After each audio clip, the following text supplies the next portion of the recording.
우리가 전해야 할 가장 위대한 이야기라는 제목으로 출애굽기 18장 전반부의 내용을 가지고 말씀을 나누고자 합니다. 지난 4월 말부터 저희가 출애굽기 강해를 했습니다. 그래서 출애굽기를 함께 묵상해 오셨는데요. 하나님께서 400년간 노예로 있던 그들 스스로 나올 수 없는 그들을 구원해 주신 그 놀라운 이야기, 그리고 홍해를 가르신 하나님의 능력과 하늘에서 만나와 메추라기로 먹이시는 기적, 그리고 쓴물을 단물로 바꾸시는 하나님이 행하시는 일들을 통해서 하나님 얼마나 그 백성을 사랑하시고 또 전능하신 분인가 하는 것을 저희가 깨달으며 왔습니다. 오늘 우리가 함께 나눌 출애굽기 18장의 본문은 지금까지 해왔던 그 구속사의 그 장엄한 흐름과는 조금 다른 장면이거든요. 하나님은 모세와 그의 장인 이드로의 이 개인적인 만남에 대해서 오늘 성경이 꼭 클로즈업 하듯이 지금 이 두 사람의 만남을 보여주고 있습니다. 언뜻 보기에 이 장면은 이스라엘의 이 거대한 구원의 역사를 생각하면 좀 동떨어진 이야기 같고 아주 사적인 이야기처럼 느껴집니다. 그런데 성경은 이 만남을 통해서 우리가 놓치기 쉬운 한 가지 진리를 아주 분명하게 전해주고 있습니다. 하나님의 가장 위대한 이야기는 거대한 기적의 순간뿐만이 아니라 가장 평범하고 개인적인 만남 속에서도 이어지고 있다는 것입니다. 이것은 사랑하는 성도님들의 삶 가운데도 동일한 줄 믿습니다. 모세는 자신의 이야기를 이방인 장인 이드로에게 들려주었고 그 이야기는 한 사람의 마음을 움직이고 하나님을 찬양하게 합니다. 더 나아가서 이제 18장 후반부 우리가 몇 주 후 살필 텐데요. 이 이방인의 지혜를 통해서 이스라엘 공동체가 광야 생활을 할 수 있는 새로운 조직을 만드는 것을 우리는 알게 됩니다. 하나님의 위대한 역사는 늘 사람과 사람의 만남을 통해서 완성됩니다. 출애굽의 기적이 홍해에서 끝난 것이 아니라 바로 이 개인적인 만남에서 다음 장을 열어갔듯이 하나님은 지금도 저와 여러분의 일상적인 만남을 통해서 하나님의 구원의 이야기를 써 내려가고 있는 줄 믿습니다. 오늘 이 시간, 그래서 우리가 이 말씀을 펼쳐놓고 묵상하면서 오늘 성경이 우리에게 주시는 질문을 우리에게도 해봤으면 좋겠어요. 하나님은 우리의 만남을 통해 지금 어떤 일을 이루어가고 계신가? 내 주변에 만나게 하신 이웃, 동료, 또 가족, 친지들을 통해서 하나님 어떤 이야기를 써가고 계신가?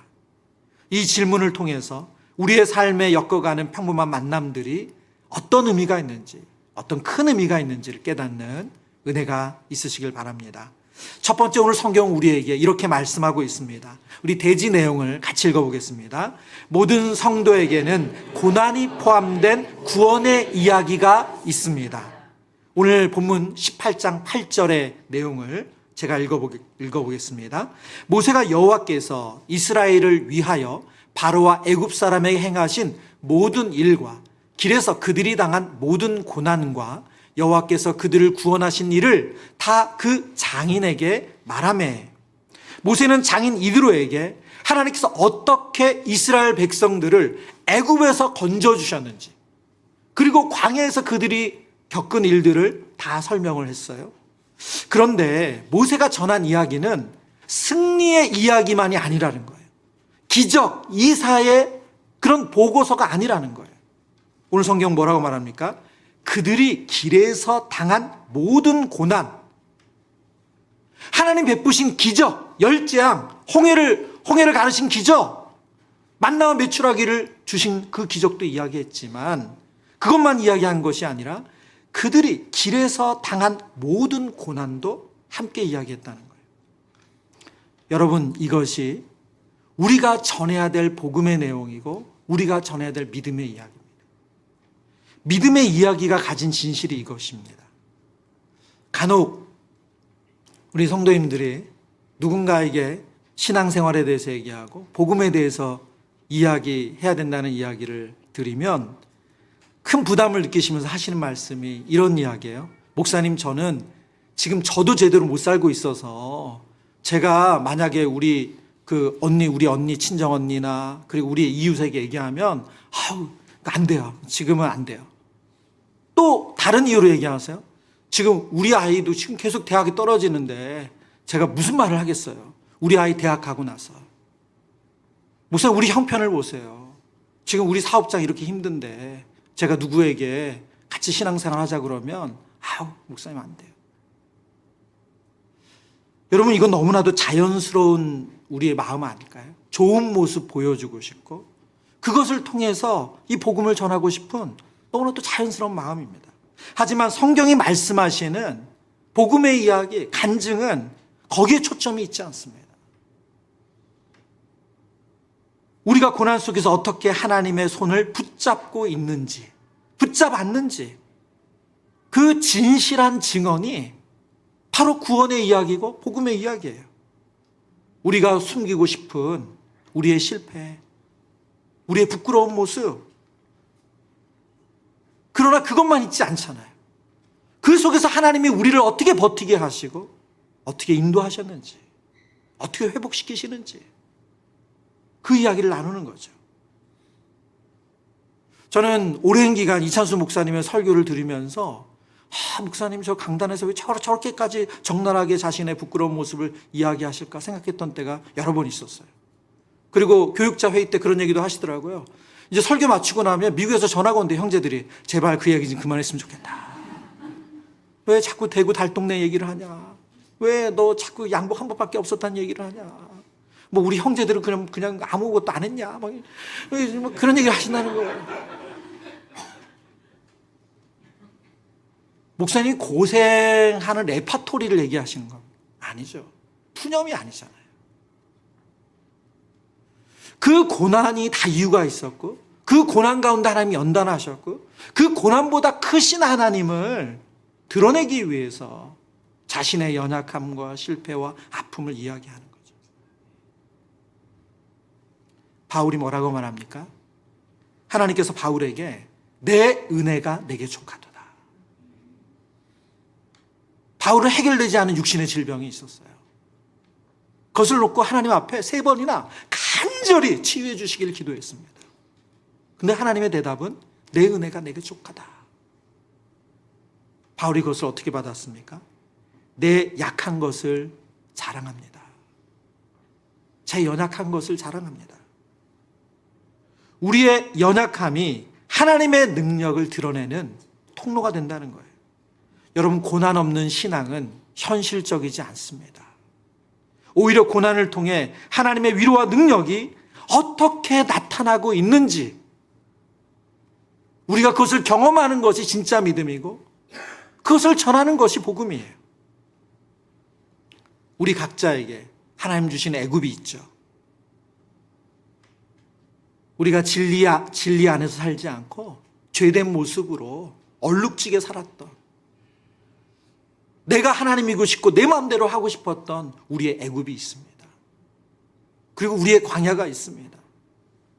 복음을 듣고 복음의 가치를 알지만 그대로 살지 못해서 엎치락뒤치락했던 우리의 모습, 그리고 여전히 삶의 여러 아픔을 가지고 견뎌내는 우리의 광야가 있어요. 하나님은 우리의 광야의 고난을 결코 헛되게 사용하지 않으십니다. 그 길에서 우리를 빚으시고 그리고 하나님의 일하심을 보여주시는 줄 믿습니다. 고난 없는 신앙은 현실적이지도 않고 하나님은 그 고난 가운데서 하나님이 누구신지를 분명히 드러내시기 때문에 우리는 그 이야기를 마땅히 할 수 있습니다. 그래서 이번 한 주간 여러분이 새생명 축제를 준비하면서 전도 대상자를 위해서 기도하시면서 이번 한 주간 하나님이 여러분의 삶 가운데 허락하신 고난, 그 고난을 한번 잘 묵상해 보셨으면 좋겠어요. 정리해 보셨으면 좋겠어요. 내 인생에 어떤 일들이 있었는지, 그리고 그 아픔과 그 고통 속에서 여러분이 어떻게 넘어지시고 다시 일어섰는지를 한번 묵상해 보시길 바랍니다. 그리고 묵상하시다가 이 이야기 우리 친정 식구 누구에게, 혹은 바로 우리 옆집 누구에게, 혹은 우리 지장동도 누구에게 들려주면 좋겠다 하는 분이 생각나신다면 그분과 이야기하는 거예요. 물론 이 이야기하는 거 참 쉽지 않습니다. 저도 강단에서 저의 가정의 부끄러운 모습이나 저의 연약함을 간혹 말씀드릴 때가 있잖아요. 그리고 나면 주중에 저희 부모님이랑 통화할 일이 있으면 훈아, 그런 얘기 안 했으면 좋겠다. 그런 얘기 하세요. 맞습니다. 그러나 왜 그렇습니까? 그 고난, 그 어려움이 초점이 아니라 그 가운데 하나님은 어떻게 일하셨는지를 드러내기 위해서 그렇죠. 제가 아직도 잊지 못하는 일이 있어요. 설교 시간에 제가 저의 그 실패를 나눈 적이 있었는데, 제가 유학을 준비하다가 이제 비자가 안 돼가지고 이제 그 한 해 이제 한국에서 머물고 사역했던 이야기를 나눴잖아요. 저에게는 지금 20년이 지났지만 그 사건이 너무나도 제게 너무나도 큰 어려움이었고 아픔이었거든요. 예. 그런데 그 설교를 딱 마치고 나서 저기 밖에서 이제 우리 성도님들과 인사 나누는데 우리 한 성도님 제 손을 꽉 잡으셔서 하신 말씀이, 목사님 은혜 받았습니다 그러는 거예요. 제가 어떤 대목에 은혜 받았나? 목사님도 떨어지셨군요. 아, 목사님도 안 되셨군요. 예. 하나님께서 우리의 고난의 이야기를 통해서 나만의 이야기가 아니구나. 이것은 우리의 이야기가 다 우리의 이야기구나. 그렇게 위로의 도구로 사용해 주시더라고요. 우리 사랑하는 성도님들의 눈물의 이야기, 실패의 이야기, 그 이야기는 누군가에게 희망의 씨앗이 되고 하나님을 다시 믿게 하는 통로가 되는 줄 믿습니다. 하나님 우리의 인생의 모든 장면을 사용해 가세요. 심지어 가장 어두운 페이지조차, 나조차도 그 사건, 그 상황, 그걸 돌이켜보고 싶지 않은 그런 일조차도 하나님은 그분의 구원의 이야기로 완성해 가시는 줄 믿습니다. 두 번째, 오늘 성경 우리에게 이렇게 말씀하고 있습니다. 우리의 이야기는 다른 사람의 마음을 움직이는 능력이 있다는 거예요. 하나님께서 우리의 삶 속에 행하신 일을 누군가에게 나눌 때 그것은 단순히 그냥 이야기의 전달, 지식의 전달, 정보의 전달로 끝나지 않습니다. 그 속에는 하나님의 살아있는 능력이 담겨 있습니다. 모세가 자신의 여정, 자신이 지금 애굽에 들어가서 이스라엘 백성과 겪은 이 여정을 장인 이드로에게 들려주었을 때 이 이야기는 단순히 무슨 사역 보고가 아니었어요. 그 다음에 이 이드로의 반응을 보면 우리가 알 수 있습니다. 출애굽기 18장 9절에서 11절인데요. 우리 석절 좀 길지만 우리 함께 이 내용을 읽어보겠습니다. 시작. 이드로가 여호와께서 이스라엘에게 큰 은혜를 베푸사 애굽 사람의 손에서 구원하심을 기뻐하여 이드로가 이르되 여호와를 찬송하리로다. 너희를 애굽 사람의 손에서와 바로의 손에서 건져내시고 백성을 애굽 사람의 손 아래에서 건지셨도다. 이제 내가 알았도다. 여호와는 모든 신보다 크심으로 이스라엘에게 교만하게 행하는 그들을 이기셨도다 하고. 아멘. 여러분, 이 장면에서 뭘 보세요? 지금 이드로가 마음의 문을 활짝 열고 그가 섬기던 이 미디안의 신이 아니라 하나님을 찬양하고 있고 하나님을 영접하고 있어요. 모세가 지나온 그의 삶의 여정, 그가 겪은 이 구원의 여정을 있는 그대로 빚만 이야기한 것이 아니라 암도 이야기하면서 그가 겪은 모든 것을 이야기했을 때 이드로는 그 속에서 하나님을 만났습니다. 복음의 빛을 봤어요. 진실한 이야기가 사람의 마음을 여는 능력이 됩니다. 여러분, 그런 의미에서 복음의 본질은 사랑이에요. 우리 성도님들이 이렇게 전도나 이렇게 구원에 누군가에게 이야기해야 된다고 하시면 종종 하시는 이야기, 정말 많은 분들이 그렇게 이야기하세요. 예, 제가 지금 여기 한 마이크 드리고 한 분씩 물어보면 그렇게 얘기하실 거예요. 뭐라고 얘기하시냐면, 목사님 제가 성경을 잘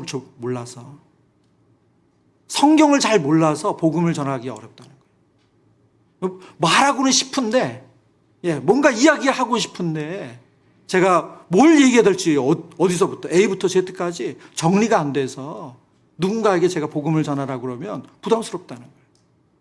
맞습니다, 여러분. 우리에게 그게 잘 정리되어 있고 장착되어 있으면 분명히 자신감이 생길 거예요.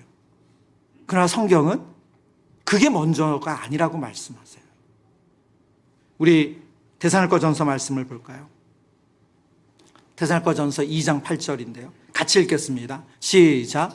우리가 복음뿐 아니라 우리의 생명까지도 너희에게 주기를 기뻐함은 너희가 우리의 사랑하는 자가 됨이라. 지금 바울이 데살로니가 성도들에게 지금 말하고 있는 핵심은 뭡니까? 분명히 복음을 전하는 것 바울에게 너무 중요한 일이에요. 그러나 지금 바울이 무엇을 말합니까? 너무너무 사랑한다는 거예요. 그 대상을. 데살로니가 성도들을 위해서 생명을 내어놓는 것조차 아깝지 않을 정도로 너무너무 사랑한다는 거예요. 모세가 이드로에게 자신의 구원의 이야기, 이스라엘 백성의 구원의 이야기를 전할 때는 그 마음이 있었던 거죠.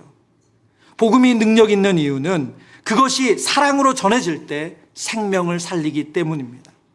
사랑 없는 진리는 사람의 마음을 닫게 하지만 사랑이 담긴 진리는 사람의 마음을 엽니다.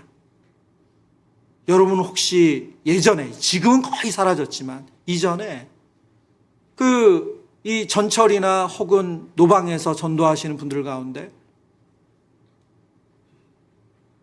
예수 천당 불신지옥 이렇게 외치거나 혹은 그런 팻말이나 그런 이 문구를 드신 분들을 볼 때 왜 그것이 우리에게 불편하게 전해집니까? 믿는 우리에게도 왜 그것이 그게 분명한 진리잖아요. 근데 왜 그것이 우리에게 반감을 주죠? 그분이 가진 진심의 사랑보다 사실 다른 마음이 느껴져서 그런 거잖아요. 복음을 전할 때 가장 먼저 필요한 것은 정확한 설명보다 진심 어린 사랑입니다. 사람의 영혼은 논리보다 사랑의 진동에 반응합니다. 여러분이 어떻게 복음을 전해야 될지 몰라요. 우리 친정 식구에게나 이웃에게나 직장 동료에게나 그리고 우리 자녀들에게조차 내가 어떻게 예수님을 전해야 될지 몰라요. 그런다 할지라도 여러분이 정말 그 대상을 사랑하는 마음으로 여러분이 만나신 예수님의 이야기를 전한다면 그것은 그 마음을 여는 도구가 된다는 거예요.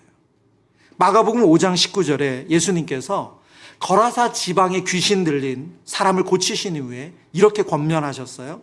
마가복음 5장 19절. 내 집으로 돌아가 주께서 내게 어떻게 큰 일을 행하셨는지 어떻게 긍휼을 베푸셨는지 누구에게 알리라고요? 내 가족에게 알리래요. 이 본문에 왜 예수님은 이 큰 사건을 경험했잖아요. 이 지역에서 거라사 광야를 모르는 사람이 없을 정도로 이 사람은 안 좋은 쪽으로 스타였어요. 근데 그가 완전히 나음을 입었어요. 근데 예수님은 그를 가족에게로 보냅니다. 복음의 첫 자리는 언제나 사랑이 있는 곳, 관계가 있는 자리이기 때문에 그렇습니다. 사람의 완벽한 이야기가 감동을 주지 않습니다. 오히려 부족함 속에서 역사하신 하나님의 이야기가 마음을 엽니다. 저와 여러분의 삶 속에 하나님이 허락하신 그 구원의 이야기 가운데는 앞서 말씀드린 것처럼 우리의 실패와 우리의 연약함이 얼룩져 있습니다.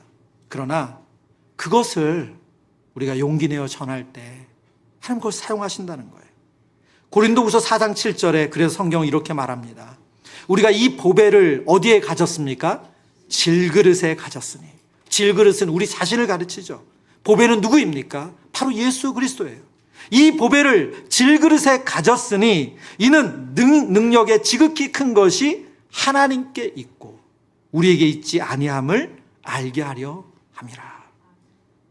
하나님은 우리의 완벽함을 보시는 것이 아니라 우리의 진실함을 통해 역사하시는 줄 믿습니다. 그분은 부서진 질그릇의 틈을 통해 당신의 빛을 비추시는 분이십니다. 그래서 여러분이 용기 내어 여러분의 자녀이든 여러분의 이웃이든 동료에게 여러분이 만난 예수님 이야기 그리고 그 가운데 여러분의 실패와 아픔과 눈물의 이야기를 함께 나눌 때에 하나님은 그분의 시선을 하나님께로 옮길 수 있는 통로로 사용해 주심을 믿습니다. 특별히 가족 전도 하시는 분들이 느끼는 어려움이 있어요. 뭐냐면 한두 번 시도해 본 것이 아니라는 거예요. 10년, 20년, 30년 그 이상이 되신 분들도 있어요. 맞습니다. 제가 전에도 한번 말씀드렸지만 저는 저희 가족 양가가 모두 신앙생활 하지 않는 가족이고 지금도 그러신 분들이 꽤 많아요. 예. 낙심이 되죠. 명절마다 낙심이 됩니다. 그리고 뭔가 해도 우리가 무기력하게 느껴져요. 그러나 그렇지 않습니다. 하나님은 우리가 그 복음 안에 있고 복음을 살아내는 이야기를 통해서 여전히 일하고 계세요. 제가 언젠가 그런 간증을 드렸지만 저희 장모님은 80세가 넘으셔서 세례를 받으셨어요. 제가 처음 저희 장모님께 인사하러 갔을 때 탐탁지 않은 정도가 이리 말할 수가 없었어요. 쟤는 누구? 이런 거의 네. 저에게 전도사가 뭔지, 강도사가 뭔지, 목사가 뭔지 우리 어머님은 아무 관심이 없으셨어요.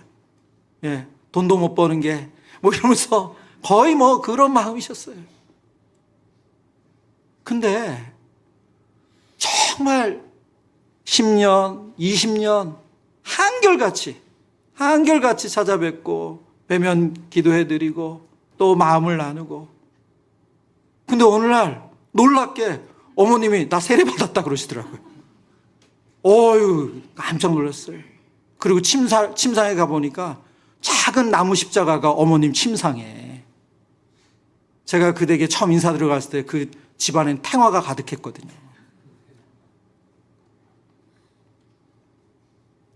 요한계시록 12장 11절에 이렇게 성경이 말씀해요. 그들이 어린 양의 피와 자기들이 증언하는 말씀으로 그를 이겼느니라. 성도의 증언이 사단을 이기는 무기가 된다고 선언합니다. 우리의 이야기는 단지 그냥 감동스러운 이야기가 아니라는 거예요. 영적 전쟁에서 승리하는 도구라는 거예요. 여러분이 지금 예수님 안에서 버티고 있고 견디고 있고 그리고 또 승리하고 있다면 그 이야기가 바로 영적 전쟁에서 승리하는 도구라는 거예요. 사단은 우리의 입을 막으려고 합니다. 우리의 작은 승리를, 우리가 겪고 있는 승리를 아무것도 아닌 것처럼 만들려고 해요.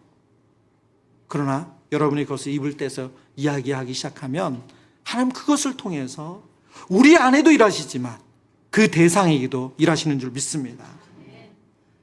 우리 성도님들이 새세명 축제를 준비하면서 마음에 부담이 되는 대상이 있으실 거예요. 떠오르는 대상이 있을 거예요. 물론 가까운 분도 있으시지만 또 멀리 있지만 마음이 가는 분도 있을 수 있습니다. 여러분 그 대상에게 여러분의 마음을 표현해 보시길 바랍니다. 그래서 제가 그 사역훈련 할 때 간혹 내줬던 숙제예요. 그래서 새세명 축제를 앞두고 한 3주 전부터 우선은 훈련생들에게 이 자신이 예수님을 만난 이야기, 지금 예수님 안에서 하나님 안에서 어떤 은혜를 누리고 있는지 간증문을 써보게 해요. 예, 그러면 A4 한 장 혹은 그 이상 쓰시더라고요. 그러면 그 간증문을 가지고 우리 가족 그리고 자녀들 그리고 또 이 내용을 나누고 싶은 우리 전도 대상자를 만나서 그 이야기를 그대로 읽어주시라고. 그리고 만약에 이거 너무 쑥스럽다 그러면 숙제라고 얘기해라. 예, 그러면서 해보시라고 그렇게 도전을 하거든요. 근데 그 중에 한 훈련생이 숙제를 검사하는 날인 거죠. 훈련하는 날. 어떻게 하셨는지 쭉 나누는데 그분은 오랜 지인에게 친구에게 그 이야기를 하시기로 하셨나 봐요. 그래서 내가 밥 사줄게 만나자 해가지고 딱 이야기를 각 잡고 밥 맛있게 먹고 이야기를 하려고 딱 하는데 웬걸요? 그 친구가 2시간 내내 자기 힘든 얘기를 계속 했다는 거예요. 그래서 하신 얘기가 목사님 저는 숙제를 못했어요. 여러분 정말 숙제를 못한 겁니까 그러면? 아니죠. 그 훈련생은 그 친구 만나서 그 이야기 하려고 얼마나 오랜 기간 기도했겠어요. 그 시간을 놓고 얼마나 기도했겠어요. 그리고 식당을 섭외하고 고민하고 그 자리를 준비한 거 아닙니까?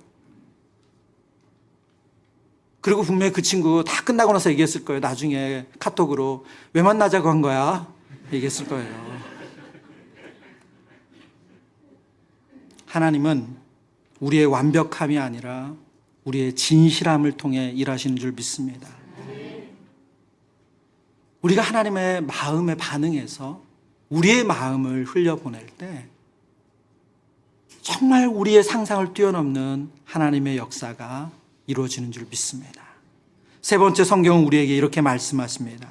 우리의 이야기의 목적지는 함께하는 잔치라는 거예요. 출애굽기 18장 12절, 오늘 말씀의 결론부의 내용이죠. 12절 우리 같이 읽어보겠습니다. 모세의 장인 이드로가 번제와 희생 제물을 하나님께 가져오매 아론과 이스라엘 모든 장로가 와서 모세의 이야기를 들은 이드로는 앞서 말씀드린 것처럼 너무너무 기뻐했습니다. 그리고 감사했어요. 그리고 그 입에 하나님만이 참되신 하나님이시다, 모든 신들보다 크시다, 그렇게 찬양했습니다. 근데 그것이 그냥 거기서 그친 것이 아니라 그 찬양이 이제는 그 공동체 안으로 그가 발걸음을 옮기는 걸로 이어집니다. 오늘 성경이 지금 식사 장면을 기록하고 있잖아요. 고대 근동 문화에서 함께 식탁을 나눈다는 것은 언약 공동체에 소속됐다, 속한다는 뜻입니다. 즉 이방인이었던 이드로가 하나님의 백성의 식탁에 참여함으로써 하나님의 가족 안으로 완전히 들어왔다는 것을 의미하는 것입니다. 얼마나 놀라운 변화입니까? 한 사람의 진솔한 이야기가 한 영혼을 예배의 자리로 이끌 뿐만이 아니라 그 공동체 안에 하나님의 가족이 되게 하신 거죠. 그래서 지금 오늘 본문에 잔치를 벌이고 있습니다. 하나님께서 우리를 구원하신 목적은 단지 우리 한 사람의 개인의 구원이 아니라 우리 한 사람 한 사람을 공동체로 부르시는 줄 믿습니다. 그래서 요한일서 1장 3절에 이렇게 말씀하고 있어요. 우리가 보고 들은 바를 너희에게 전함은 첫 번째로 너희로 우리와 사귐이 있게 하려 함이니, 그 다음 뭐라고 말합니까? 우리의 사귐은 아버지와 그의 아들 예수 그리스도와 함께 함이라. 우리가 복음을 전할 때 그 복음은 바로 예수님과 연결시키는 것이고 예수님이 우리에게 믿음의 한 가족으로 두신 공동체와 연결되는 것입니다. 코로나 이후에 이전에도 있었지만 코로나 이후에 온라인 성도, 미디어 성도가 지금 최근 통계로 말하면 10% 정도 된대요. 예를 들어서 한국의 개신교 교인들이 800만 명이라면 80만 명은 지금 공동체에 소속되지 않고 어느 교회도 등록되지 않고 온라인으로 예배를 드리면서 신앙생활을 하고 있다는 거예요. 물론 마음이 힘든 여러 가지 상황과 여건 때문에 그럴 수 있습니다. 그러나 그것은 성경이 지지하고 성경이 가르치는 신앙생활은 아니에요. 모세와 이드로가 함께 하나님 앞에서 식탁을 나눈 것처럼 우리의 신앙도 공동체 안에서 함께 서로를 알고 기도해 줄 수 있는 그곳에서 신앙생활하는 것이 맞습니다. 성경을 보면 예수님께서 복음을 이야기할 때 꼭 같이 따라오는 한 가지 사건이 있는데 바로 잔치예요. 그래서 누가복음에 보면 두 아들이 있잖아요. 그 중에 둘째가 집을 나갔다가 돌아왔을 때 그 아버지가 제일 먼저 한 게 뭡니까? 이렇게 말하죠. 내 아들은 죽었다가 다시 살아났으니 내가 잃었다가 다시 얻었노라. 그리고 잔치를 벌이자. 살진 송아지를 벌어서 잔치를 하잖아요. 10개의 드라크마 비유에서 그 잃어버린 드라크마를 찾았을 때 주인이 뭘 합니까? 잔치를 벌이죠. 교회는 이 땅에서 하나님께서 우리에게 궁극적으로 주실 잔치의 예고편입니다. 우리가 함께 모여 찬양하고 기도하고 서로의 이야기를 나누는 이 자리가 바로 하늘의 잔치의 축소판인 거죠. 그 기쁨, 그 감사, 그 영광, 그것을 나누는 자리가 바로 신앙의 공동체예요. 다음 주, 그래서 저희 이 이름을 사실은 축제라고 했잖아요. 잔치예요. 그래서 여러분이 반드시 하셔야 될 것이 있습니다. 전도 대상자를 데리고 오셨든 그렇지 않든 상관없이 이 잔치를 누리는 거예요. 누가 주인공이 아니라 우리 모두가 주인공입니다. 그래서 제가 일부 때 실제로 해보니까 너무 좋더라고요. 다음 주에 꼭 하실 것은 양옆에 계신 분의 이름을 알고 가시는 거예요. 여러분 한번 여쭤보세요, 지금. 예, 성함 한번 여쭤보세요. 네, 인사하시고. 네. 네. 이름을 좀 알려주세요. 우리 지금 수원 꿈꾸는 교회 믿음의 한 가족으로 우리가 매일 잔치집에 있는데 옆자리에 누가 앉아 있는지 성함도 모르고 성도 모르고. 네.